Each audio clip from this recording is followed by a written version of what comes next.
नमस्कार मित्रांनो, राज्यातील सर्व रेशन कार्ड धारकांसाठी अतिशय महत्त्वाची आणि आनंदाची बातमी केंद्र शासनाच्या माध्यमातून देण्यात आली आहे। जर तुम्हाला मोफत रेशन धान्याचा लाभ मिळत असेल तर हा व्हिडिओ तुमच्यासाठी खूपच जास्त महत्त्वाचा असणार आहे। कारण तुम्हाला जे एका महिन्याचं धान्य दिलं जातं ते आता एका महिन्याचं न देता 3 महिन्यांचं धान्य आता तुम्हाला सोबत दिलं जाणार आहे। म्हणजेच ऑगस्ट 2025 पर्यंतचे जे धान्य आहे ते तुम्हाला सोबत मिळणार आहे। तर जून, जुलै आणि ऑगस्ट या 3 महिन्यांचं धान्य आता तुम्हाला सोबत दिलं जाणार आहे। तर या संबंधित जो शासन निर्णय घेतलेला आहे तो थोडक्यात पाहूया। तर तुम्ही इथे पाहू शकतात, प्रेस नोट काढण्यात आलेली आहे।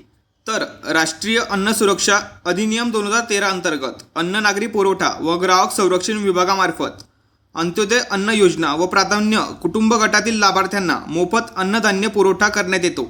आगामी पावसाळा आणि परिणामी पूर इत्यादी प्रतिकूल हवामान परिस्थितीमुळे येणाऱ्या अडचणी लक्षात घेता केंद्र शासनाच्या निर्देशानुसार माहे ऑगस्ट 2025 पर्यंतचे अन्नधान्य पात्र लाभार्थ्यांना 30 जून 2025 पर्यंत रास्तभाव दुकानांमधून वितरित करण्यात येणार आहे।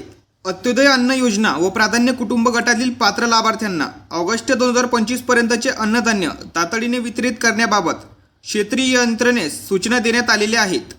त्यास अनुसरून सुलभ वितरणाच्या दृष्टीने आवश्यक उपाययोजना करण्यात येत आहेत। तरी राष्ट्रीय अन्न सुरक्षा योजनेच्या सर्व पात्र लाभार्थ्यांनी माहे ऑगस्ट 2025 पर्यंतच्या अन्नधान्याची उचल रास्तभाव दुकानांमधून त्वरित करावी।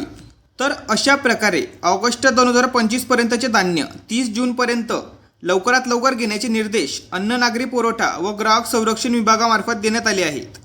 तर 30 जून 2025 पर्यंत तुम्हाला 3 महिन्यांचे रेशन धान्य एक सोबत रेशन दुकानमधून घ्यायचे आहेत। तर महत्त्वपूर्ण हा व्हिडिओ सर्वांना शेअर करा आणि चॅनलवरती जर नवीन असाल तर चॅनलला सबस्क्राईब करा। अशाच महत्त्वपूर्ण माहितीसह व्हिडिओ आपल्या चॅनलवरती येत असतात।